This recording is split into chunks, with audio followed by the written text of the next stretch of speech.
സമസ്ത വേദിയിലെത്തി കോൺഗ്രസ് നേതാവ് രമേശ് ചെന്നിത്തല. മലപ്പുറം പട്ടിക്കാട് ജമാഅന്നൂരിയ അറബിയയിലെ സെമിനാർ ഉദ്ഘാടകനായാണ് ചെന്നിത്തല എത്തിയത്. രമേശ് ചെന്നിത്തല ലീഗ് നേതാക്കളുമായും കൂടിക്കാഴ്ച നടത്തി. ലീഗ് എല്ലാ കാലത്തും തനിക്കൊപ്പമുണ്ടെന്ന് ചെന്നിത്തല പറഞ്ഞു. ഏറ്റവും നല്ല ബന്ധം ആണ് എനിക്കുള്ളത്. അതൊരിക്കലും ആ ബന്ധം ഇല്ലാതാകില്ല. ആ ബന്ധം സുദൃഢമായി തന്നെ മുന്നോട്ട് പോകും. എല്ലാ കാലത്തും എന്നോടൊപ്പം ഉണ്ട്, ഇനിയും ഉണ്ടാകും. വിവരങ്ങളുമായി മലപ്പുറത്ത് നിന്നും ശാന്തകുമാർ വെള്ളാലത്ത് ചേരുന്നുണ്ട്. ശാന്തകുമാർ, കുറച്ചുകൂടി വ്യക്തമായ ചിത്രങ്ങൾ പുറത്തു വരികയാണ്. എല്ലാ കാലത്തും ലീഗ് തനിക്കൊപ്പമുണ്ട്, അത് ഉണ്ടാകുകയും ചെയ്യുമെന്നാണ് ചെന്നിത്തല കൂടിക്കാഴ്ചയ്ക്ക് ശേഷം പറയുന്നത്. സാമുദായിക സംഘടനകളുടെ പ്രിയപുത്രനായി ചെന്നിത്തല മാറുന്നു എന്നുള്ള നിരീക്ഷണം നിലനിൽക്കുകയാണ്. ഇപ്പോൾ ചെന്നിത്തലയുടെ തന്നെ ഒരു പ്രതികരണം, വളരെ ശ്രദ്ധേയമായ പ്രതികരണം പുറത്തു വരുന്നത്. എന്താണ് വിശദാംശങ്ങൾ?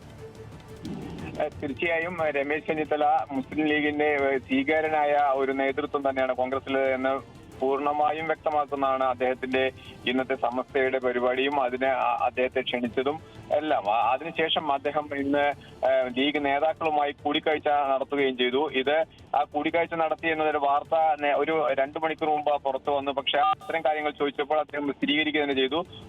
കൂടിക്കാഴ്ച സ്വാഭാവികമാണ്, രാഷ്ട്രീയം ചർച്ച ചെയ്യും. പി.കെ. കുഞ്ഞാലിക്കുട്ടി, സാദിഖ് അലി തങ്ങൾ ഉൾപ്പെടെയുള്ളവരുമായി കൂടിക്കാഴ്ച നടത്തിയിട്ടുണ്ട്, രാഷ്ട്രീയം സംസാരിക്കുകയും ചെയ്തിട്ടുണ്ട് എന്ന് അദ്ദേഹം തന്നെ പറയുകയും ചെയ്തിട്ടുണ്ട്. അതായത് സമസ്തയുടെ വേദിയിലേക്ക് അദ്ദേഹത്തെ ക്ഷണിക്കുമ്പോൾ ലീഗിന്റെ പൂർണ്ണ സ്വീകാര്യനായ ഒരു വ്യക്തി കൂടിയാണ് രമേശ് ചെന്നിത്തല എന്ന് വ്യക്തമാക്കുന്നത് കൂടിയാണ് അദ്ദേഹത്തിന്റെ ഇന്നത്തെ ഈ പ്രസ്താവനയും അദ്ദേഹത്തിന്റെ സമസ്ത വേദിയിലെ അദ്ദേഹത്തിന്റെ സാന്നിധ്യവും എല്ലാം. ഗൗതം, മറ്റൊരു കാര്യം, അതായത് ഈ ഒരു ഒറ്റ വേദി കൊണ്ടോ അല്ലെങ്കിൽ ഇന്നത്തെ ഈ പരിപാടി കൊണ്ടോ മാത്രം ഇത് അവസാനിക്കുന്നില്ല എന്നാണ് മനസ്സിലാക്കാൻ സാധിക്കുന്നത്. വരും ദിവസങ്ങളിലും സമസ്തയുടെ ഉൾപ്പെടെ വേദികളിലേക്ക് ചെന്നിത്തല എത്തുന്നു എന്നാണ് നമുക്ക് ലഭിക്കുന്ന വിവരം. അപ്പോൾ ഇത് തെരഞ്ഞെടുപ്പ് വരാനിരിക്കുന്ന ഒരു കാലഘട്ടത്തേക്കുള്ള ചെന്നിത്തലയുടെ ഒരുക്കമായി കാണാൻ കഴിയില്ലേ? തീർച്ചയായും കോൺഗ്രസിൽ നേതൃമാറ്റ ചർച്ചകളൊക്കെ സജീവമായി നടക്കുമ്പോഴാണ് ചെന്നിത്തല കഴിഞ്ഞ ഒരു 4 വർഷത്തിലധികമായി ചെന്നിത്തല അത്ര സജീവമായി മാധ്യമങ്ങളിലോ ഇല്ലെങ്കിൽ ഇത്തരം ഇടങ്ങളിലോ ഒന്നും നിറഞ്ഞു നിൽക്കാത്ത ഒരു വ്യക്തി കൂടിയാണ്. പ്രതിപക്ഷ നേതാവ് എന്ന രീതിയിൽ വി.ഡി. സതീശൻ ആ ഉത്തരവാദിത്തം ഏറ്റെടുത്ത് നടക്കുമ്പോൾ രമേശ് ചെന്നിത്തലയ്ക്ക് കൃത്യമായ റോളൊന്നും ഉണ്ടായിരുന്നില്ല. പക്ഷെ അതിൽ നിന്നെല്ലാം വിഭിന്നമാണ്. അടുത്ത ഒരു നിയമസഭാ തെരഞ്ഞെടുപ്പ് അടുക്കുന്നതോടുകൂടി രമേശ് ചെന്നിത്തല ആ കൃത്യമായി ഒരു സ്പേസിലേക്ക് എത്തുന്നു.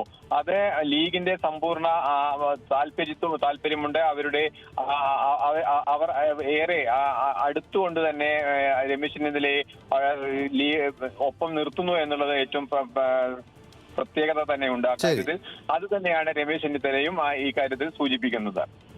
ശരി, മലപ്പുറത്ത് നിന്നും ശാന്തകുമാർ വെള്ളാലത്താണ് ഈ വാർത്തയുടെ വിശദാംശങ്ങൾ നൽകിയത്. രമേശ് ചെന്നിത്തല ലീഗിനോട് തന്റെ നിലപാട് പ്രഖ്യാപിക്കുന്നു. ലീഗെന്നും തനിക്കൊപ്പം ഉണ്ടാകുമെന്ന് ചെന്നിത്തല പ്രഖ്യാപിക്കുകയാണ്. വിവരങ്ങൾ നൽകിയത് ശാന്തകുമാർ വെള്ളാലത്ത്.